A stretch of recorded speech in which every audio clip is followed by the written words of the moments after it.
Hello and welcome to a new video series at privateenglishportal.com. My name is Steve Ford and I'm your online private English teacher. We are doing a TOEFL Talk series which will deal with the speaking section of the TOEFL as well as the writing section of the TOEFL. Now, before I go into my first speaking section pointers and tips, I would like to tell you a little bit about my experience as a TOEFL teacher. I first started teaching TOEFL back in 1996, and that was through a school that was licensed to apply the TOEFL test. And to prepare the students, we would receive a little TOEFL book. It was this TOEFL preparation book. It was this little green book with some tapes, and that's all we had to go by in terms of preparing our students for the TOEFL.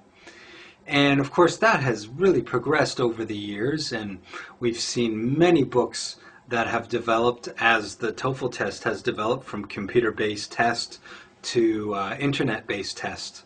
And I've seen many books from Heinemann to Longman to Kaplan to Delta's Key. And of course some of those books I prefer more than others. And you will be able to find all of that out if you subscribe to my VIP Members Gold. Little plug there. Anyways, and this test has evolved into what we have now, the internet-based TOEFL test. And what I'm going to focus on in the next few videos is the speaking section of the TOEFL test. Now, we have 6 questions on the speaking section, and the first 2 questions are independent tasks, okay? Now, they are being evaluated by 2 evaluators, okay? And it's been my experience as a proctor and evaluator for the Michigan test that this kind of approach is used also in the TOEFL test, whereby one evaluator will be the good cop and one evaluator will be the bad cop. Okay? Now, what does the good cop do? The good cop usually is very conciliatory, he's very welcoming, he will try to break the ice with you, and when, or he or she, sorry, let's be politically correct here, they will try to evaluate your abilities on a more macroscopic level. What does that mean? It means that they will try to evaluate your ideas rather than your grammatical structure, your use of idioms, your use of expressions, so on and so forth.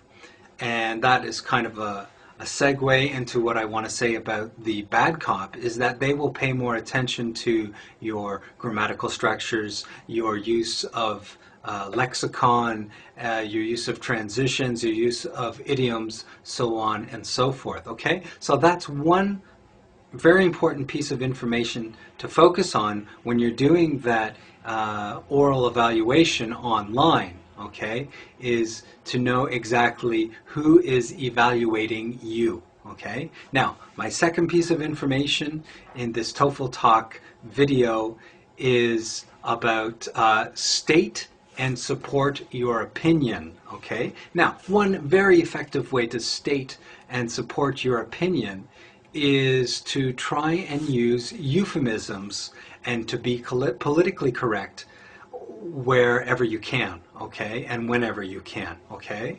Now, when I say euphemisms, what do I mean? I mean that you try to put things in a very, very politically correct manner, okay?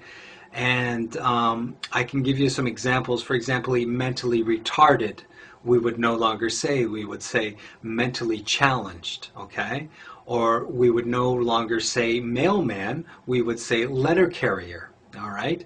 Instead of saying my mother died, it would be more proper to say my mother passed away. These kinds of devices, okay, to use a language which is less offensive to the ear, to the evaluator, can be very instrumental in terms of winning the evaluator over and getting that 4, that mark of 4 on the speaking portion of the TOEFL test, okay? So those are my two very important pieces of information, and I will be continuing with my TOEFL Talk series, and I look forward to giving you more information next week. Bye-bye.